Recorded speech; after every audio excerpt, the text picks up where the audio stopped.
ओम नमः शिवाय। हर हर महादेव। आज वैशाख मास की कृष्ण पक्ष की द्वितीय तिथि है। जिस तिथि का नवरात्रि के दौरान 6 कर दिया जाता है, वहीं वैशाख के कृष्ण पक्ष में एक तिथि को बढ़ा दिया जाता है। तो कल भी द्वितीय तिथि थी और आज भी द्वितीय तिथि है। वैशाख का पुण्यदायी महीना चल रहा है। इस महीने में सारे श्रोताजन सुबह जल्दी उठकर स्नान करें और वैशाख माह की परम पुण्यदायी कथाओं को सुने। तो सभी विष्णु भक्तों के मंगल जीवन की कामना करते हुए शुरू करते हैं आज की कथा। बोलिए गणेश जी महाराज की जय हो। प्राचीन समय की बात है। एक गांव में एक अंधा और अनाथ लड़का रहता था। उसका नाम था मोहन। वह मंदिर के बाहर बैठकर भीख मांगकर गुजर बसर करता था। उसी गांव में एक शंकर चाचा थे जो बचपन से ही मोहन की देखभाल करते थे। मोहन उन्हीं के साथ रहता था। वे सुबह उसे मंदिर से के बाहर छोड़ जाते और रात को जाते समय उसे अपने साथ घर ले जाते। इसी तरह समय बीत रहा था। एक दिन मोहन ने शंकर चाचा से कहा कि चाचा, आप मेरा बोझ कब तक उठाते रहेंगे? बचपन से मेरी देखभाल करते आ रहे हैं। अब मैं आप पर और बोझ बनना नहीं चाहता। मुझे मेरे हाल पर छोड़ दीजिए। तो शंकर चाचा ने कहा कि बेटा, मैं तुझे अपना बेटा मानता हूँ और तू मुझे छोड़कर जाने की बात कर रहा है। अगर तेरी जगह मेरा सगा बेटा होता तो क्या मुझे छोड़कर चला जाता? तो यह सुनकर मोहन रोने लगा। तब शंकर चाचा ने उसे समझाते हुए कहा कि तू गणेश मंदिर के बाहर बरसों से भीख मांग रहा है। समझ ले, तू उनकी शरण में है। उनकी पूजा कर, वही तेरी रक्षा करेंगे बेटा। भाग पर किसी का जोर नहीं है। तुम इस तरह रोते हो तो मुझे बहुत दुख होता है। मैं तुझे माता पिता बनकर पाल पोस कर सकता हूँ, पर तुम्हारी आंखों की रोशनी कहाँ से लाऊं? जब तू परेशान होता है तो मुझे बहुत बुरा लगता है। तुम मुझसे वादा कर कि आज के बाद कभी नहीं रोएगा। तो मोहन कहने लगा कि चाचा, मैं आज के बाद कभी नहीं रोऊंगा, पर मैं भगवान की पूजा कैसे करूं? मैं तो भिखारी हूं और भिखारी को मंदिर में जाने की इजाज़त नहीं होती। मैं तो मन ही मन गणेश जी को याद कर लेता हूं। तो शंकर चाचा ने कहा कि बेटा, तू चिंता मत कर, एक दिन सब कुछ ठीक हो जाएगा। इस तरह बातें करते करते चाचा भतीजे सो गए। अगले दिन शंकर चाचा मोहन को लेकर गणेश जी के मंदिर पहुँचे।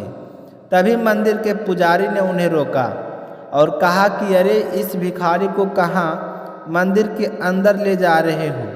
यह तो रोजाना मंदिर के बाहर बैठता है और इसे बाहर ही ले जाओ।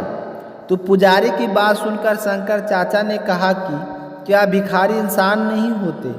उन्हें पूजा पाठ करने का हक नहीं होता? तुम कौन होते हो इसे पूजा से रोकने वाले? तो इस तरह सुनकर पुजारी को गुस्सा आ गया और उसने उन दोनों को ही मंदिर से बाहर निकाल दिया।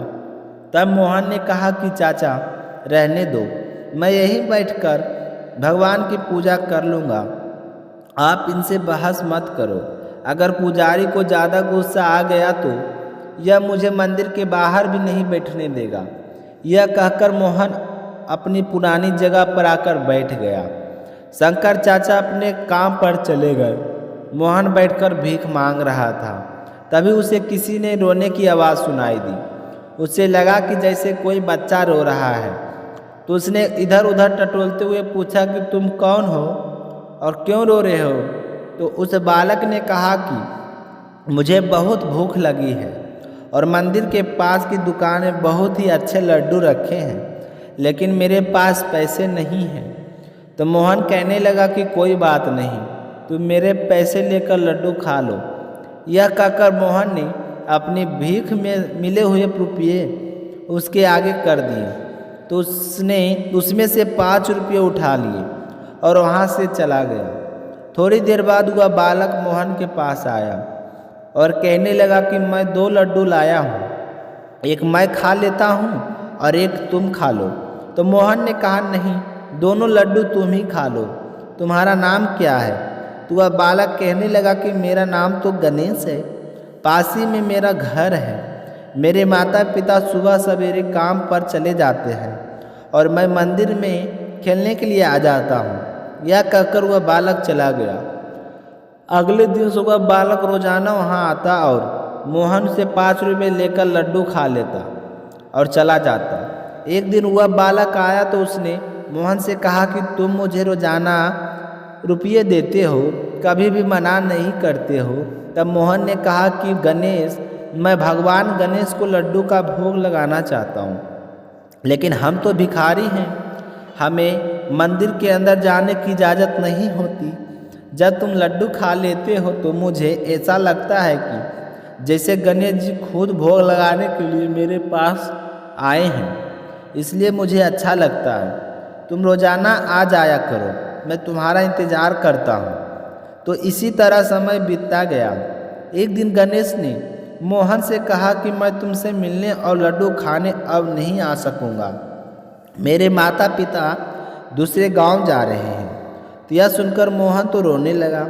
उसने कहा कि मैं तुम्हारे बगैर नहीं रह सकता, मैं देख भी नहीं सकता तुम कैसे हो, लेकिन जब तुम्हें रुपया देता हूँ तो मुझे बालक रूपी गणेश जी लड्डू खाते हुए दिखाई देते हैं और तुम मुझे छोड़कर जा रहे हो। नहीं, मुझे छोड़कर मत जाना, नहीं तो मैं जिंदा नहीं बचूंगा। तो मोहन की बात सुनकर गणेश लगा कि ठीक है, तुम मेरे साथ मेरे घर चलो, मेरे माता पिता से बात कर लेना। अगर वह मान गए तो मैं तुम्हारे पास रोजाना लड्डू खाने आता रहूँगा। तो मोहन गणेश के साथ चल दिए। काफ़ी दूर चलने के बाद उसने पूछा कि गणेश, मुझे ऐसा लग रहा है कि हम बहुत दूर आ गए हैं, तुम्हारा घर कहाँ है? तो गणेश ने कहा कि बस पहुँचने ही वाले हैं। थोड़ी दूर और चलने के बाद मोहन ने पूछा और उसे कोई जवाब नहीं मिला। तो मोहन ने बार बार पुकारा कि गणेश, गणेश तुम कहाँ हो? लेकिन सामने से कोई आवाज़ नहीं आई। तो मोहन घबरा गया और सोचने लगा कि गणेश न जाने कहाँ चला गया, मुझे पता नहीं कहाँ लेकर आया है, मैं घर कैसे जाऊँगा, शंकर चाचा को कैसे पता लगेगा कि मैं यहाँ पर हूँ।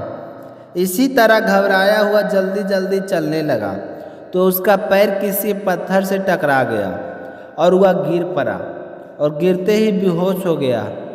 थोड़ी देर बाद वह होश में आया तो उसके सर में बहुत तेज से दर्द हो रहा था। वह वहाँ से जैसे तैसे खड़ा हुआ और जैसे ही आँख खोली तो उसे सब कुछ दिखाई दे रहा था। तो हैरान हो गया। तभी उसे सामने गणेश जी खड़े हुए दिखाई दिए। तो मोहन तो उनके पैरों में जाकर गिर पड़ा।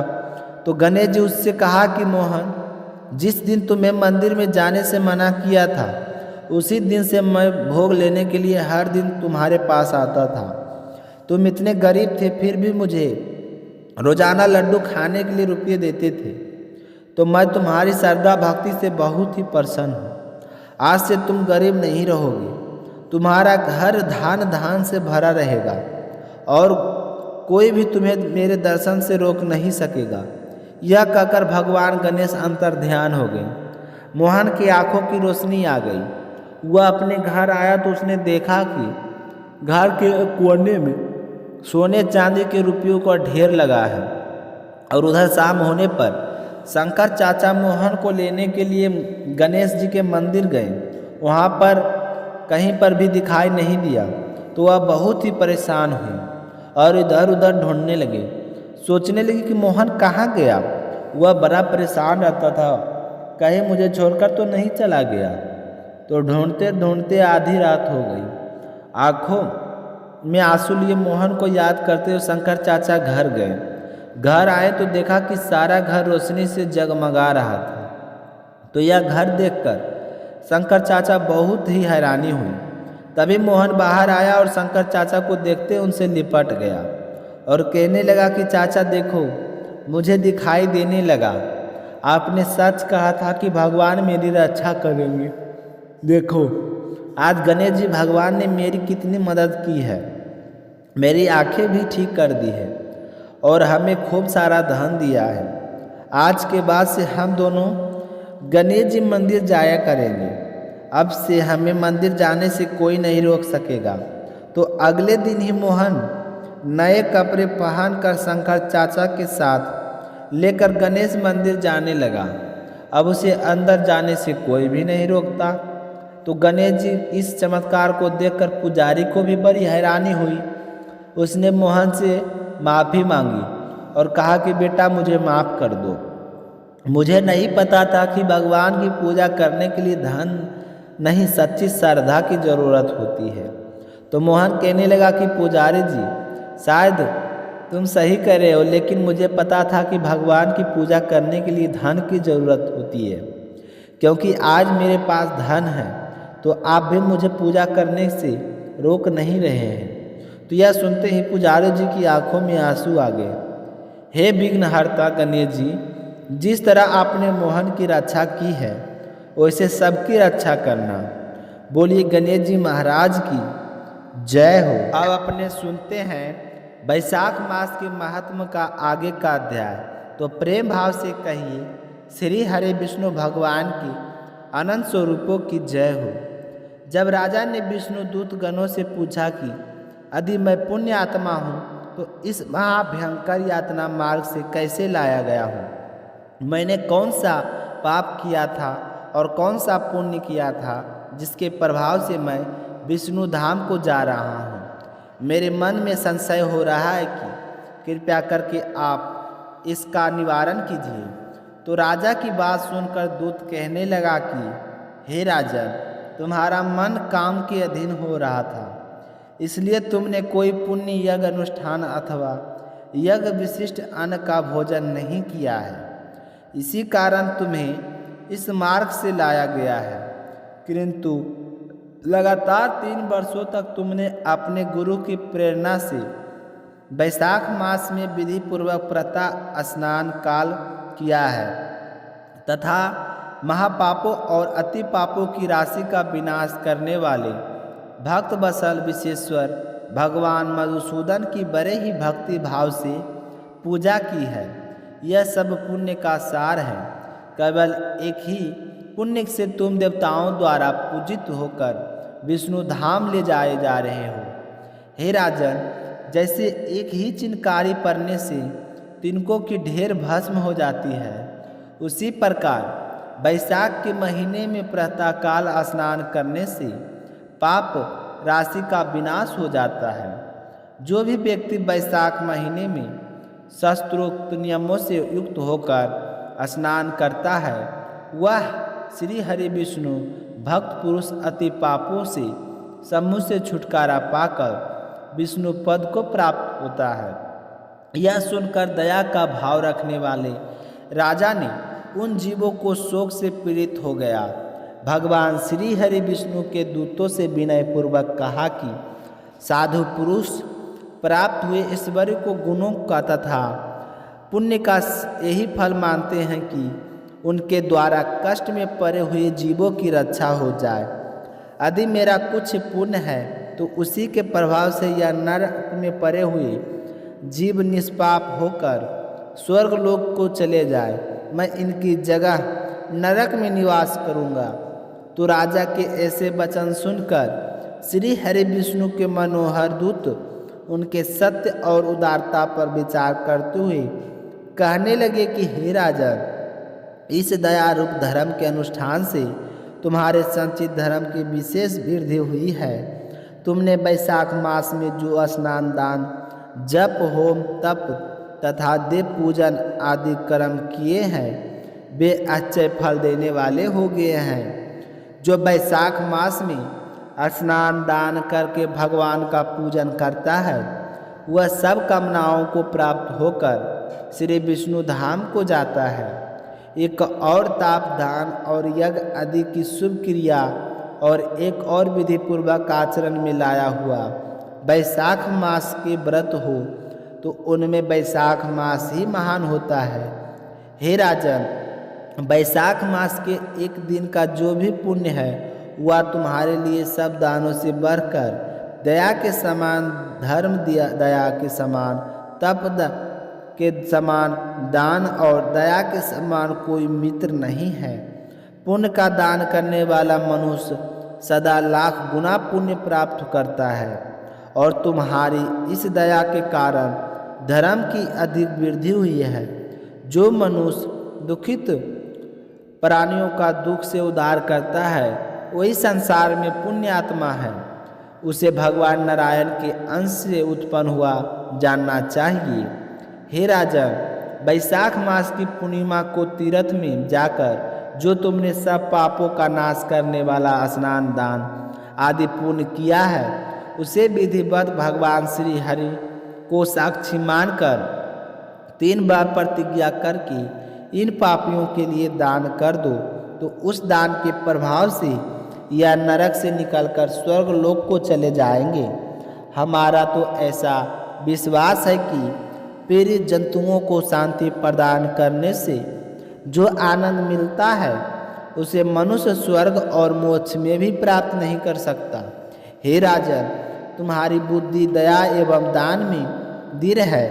आपको इस तरह दयावान और दानवीर देखकर हमारे मन में भी उत्साह उत्पन्न हो रहा है। हे राजन, यदि तुम अच्छा जान पड़े तो बिना विलंब किए इससे पुण्य प्रदान करो जो नरक यातना के दुख को दाग करने वाला है।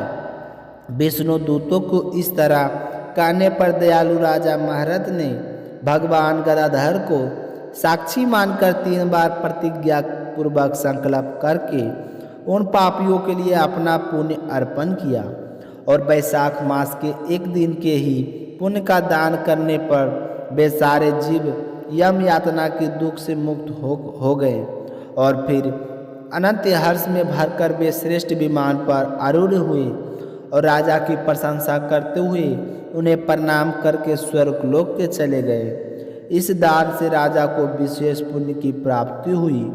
मुनियों और देवताओं का समुदाय उनकी स्तुति करने लगा तथा हे जगदीश्वर श्री विष्णु के पार्षदों द्वारा अभिवंदित होकर उस परम पद को प्राप्त हुए जो बड़े बड़े योगियों के लिए दुर्लभ है। हे द्विज, श्रेष्ठ वैशाख मास के महात्म्य संक्षेप से ही बताया गया है। यह धन ऐसे आयु तथा परम कल्याण प्रदान करने वाला, इतना ही नहीं इससे स्वर्ग तथा लक्ष्मी की प्राप्ति होती है। यही प्रशंसनीय महात्म्य अंतकरण को शुद्ध करने वाला और पापों को धो देने वाला है। माधव मास का यह महात्म्य भगवान माधव को अत्यंत प्रिय है। राजा महारथ का चरित्र और हम दान का आस्वाद सुनने पढ़ने और विधि पूर्वक अनुमोदन करने से मनुष्य को भगवान की भक्ति प्राप्त होती है जिससे समस्त कलेशों का नाश हो जाता है। सूत जी कहते हैं कि धर्मराज की यह बात सुनकर वह ब्राह्मण उन्हें प्रणाम करके चला गया। उसने भूतल पर प्रतिवर्ष स्वयं तो वैशाख स्नान की विधि का पालन किया, साथ साथ दूसरों से भी करवाया। यह ब्राह्मण और यम का संवाद कैसे मैंने आप लोगों से वैशाख माह की पूर्णिमा में स्नान के प्रसंग में सुनाया। सारे लोग एकत्रित होकर वैशाख माह के महात्म्य को सुनते हैं। वह सारे पापों से मुक्त होकर श्री विष्णु के परम पद को प्राप्त होते हैं। इसलिए हर व्यक्ति को वैशाख के महीने में सूर्योदय से पहले स्नान करके राजा महारथ की पावन कथा को रोजाना नियम से सुनना चाहिए। बोलिए विष्णु भगवान की जय हो। तो आज की कहानी समाप्त होती है। आप सभी श्रोताओं को अच्छी लगी हो तो शीला भक्ति स्टोरी चैनल को सब्सक्राइब जरूर करें और कमेंट में जय श्री कृष्णा जरूर लिखें। अपना हाजिरी जरूर लगवाइए और अपना अपना नाम कमेंट सेक्शन में और कहाँ से वीडियो देख रहे हैं जो आप कमेंट सेक्शन में ज़रूर बताएं ताकि आने वाली वीडियो में आपका नाम का स्मरण किया जाएगा। तो मिलते हैं अगले वीडियो में भक्तों। अपना ख्याल रखिएगा। जय श्री कृष्णा। राधे राधे।